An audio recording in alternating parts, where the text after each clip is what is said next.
Vous écoutez les enjeux politiques de la MRC du Rocher-Percé.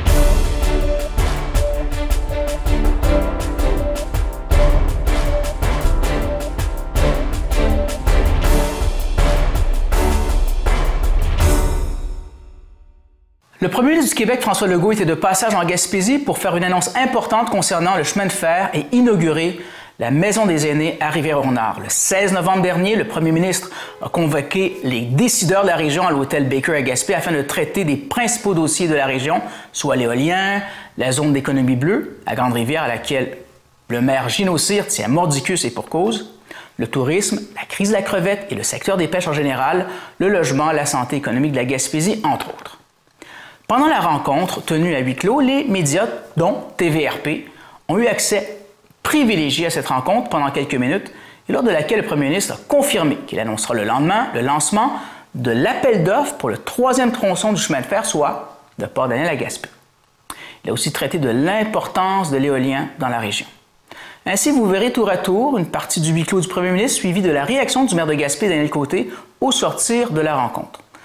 À noter que l'ensemble de la classe politique interrogée après la rencontre se sont dit satisfaits de cette rencontre avec le premier ministre. Bonne écoute. D'employés dans certains secteurs, ça c'est la bonne nouvelle. Je lisais avant de m'en venir, 10 % de chômage. Je ne me souviens pas d'avoir vu ça. Ça fait longtemps que je fais de la politique, là, mais je pense que c'est un record. J'ai été habitué dans le temps, hein, dans mon ancienne vie, à une autre sorte de bleu, à du 15-20 %. Et puis, ben, je me dis, il y a des choses qui vont bien. C'est sûr qu'il y a des choses qui vont moins bien, hein, entre autres la crevette, la pêche en général, mais il y a du potentiel extraordinaire du côté de l'éolien.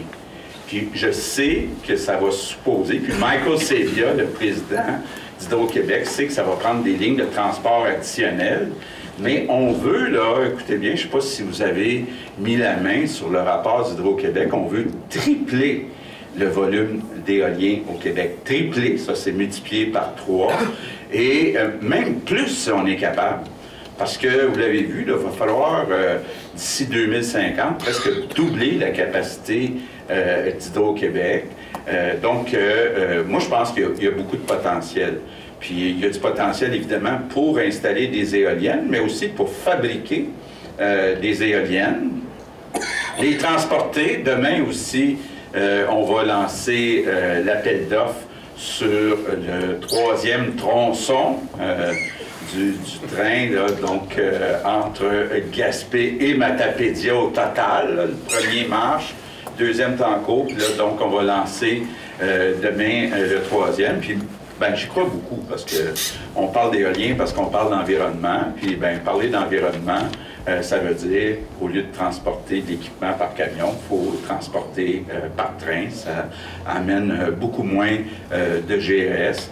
Je sais qu'il y a plein de dossiers que vous voulez me parler, là, entre autres le logement, et ça aussi c'est nouveau. Il n'y a pas juste le taux de chômage qui est plus bas, qui est record, mais je ne me serais pas imaginé il y a 10 ans faire dire qu'il manque de logement en Gaspésie. C'est le cas actuellement, et on veut être très agressif, là.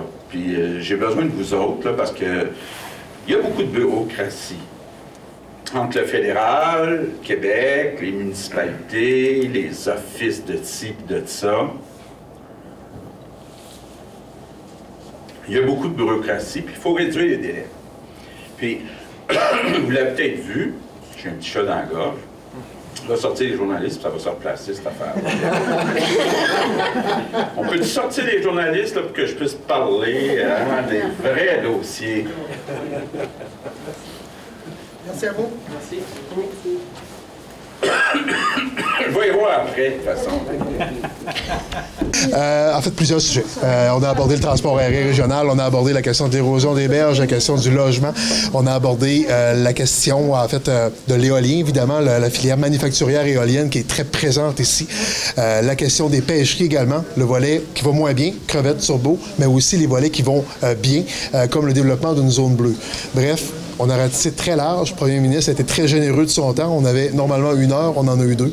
Donc, c'est bonne écoute. Sur la crevette, est-ce que vous avez eu quelque chose de nouveau? Est-ce qu'il y a des annonces? Il n'y a pas nécessairement d'annonce. Par contre, il y a une bonne écoute. On sait que lorsque viendra le temps de diversifier le secteur des pêches, il y aura une bonne écoute au niveau de l'octroi, par exemple, d'un nouveau permis. Quand on parle de diversification de l'économie, il y a une bonne écoute de ce côté-là également. On sait que le secteur de Rivière-au-Nord, entre autres, va traverser, va avoir les prochaines années vont être très difficiles à Rivière-au-Nord. On aura besoin d'un coup de pouce pour diversifier l'économie. J'ai senti une bonne sensibilité. Maintenant, il n'y a pas d'annonce précise à l'heure où on se parle, mais on va avoir une bonne écoute et une bonne sensibilité pour avancer. Transport aérien. Transport aérien, très bonne écoute également. C'est sûr qu'il s'en remet au comité sur lequel je siège, là, comité national. Il y a des possibilités, et il nous en parle assez ouvertement, de soutenir le secteur du transport aérien. Pas nécessairement de nouvelles compagnies, on parle davantage de soutenir les joueurs existants pour qu'ils puissent assurer une desserte quotidienne de toutes les régions rurales du Québec. Il y a énormément d'ouverture de ce côté-là. C'est quelqu'un qui connaît le secteur aussi. Donc, je pense qu'encore une fois, on va se mettre à la table à dessin. Il y a des pistes de solutions qui sont possibles en soutenant le secteur du transport aérien pour que les gens d'ici aient accès à ce service essentiel-là. Et la notion de service essentiel, je l'évoque souvent en transport aérien. Je l'ai vu le prendre en note, il était assis à côté de moi. Je l'ai vu le prendre en note et le souligner. Service essentiel. Donc, je pense que pour lui, il a cette notion-là que c'est important pour nos régions. Pour soutenir notre économie, pour que nos gens aient accès à des services de santé spécialisés sans que ça nous coûte une beurrée à chaque fois. Est-ce que la formule que vous préconisez dans le transport aérien est celle qui serait retenue? En fait, il pourrait y avoir une certaine forme de contrôle de l'État. Peut-être pas la formule préconisée depuis le début par l'UMQ. Par contre, ça s'y rapproche. Selon ce que je comprends, soutiendrait des transporteurs en échange d'une desserte quotidienne de toutes les régions. Ça ressemble un peu à ce qu'on propose. Donc, il y aura une forme d'intervention de l'État plutôt que laisser le libre marché. En soi, c'est de bon augure. Pour quand? Est-ce qu'il y a eu un échéancier? En fait, il y aura bientôt une prochaine rencontre du comité aérien où ce sera soumis aux gens du comité, donc à l'ensemble des gens du secteur, incluant le secteur municipal. Donc, c'est là où on va statuer sur cette piste de solution-là. Je présume que d'ici la fin de l'année, on aurait probablement des bonnes nouvelles. Chemin de fer jusqu'à Gaspé.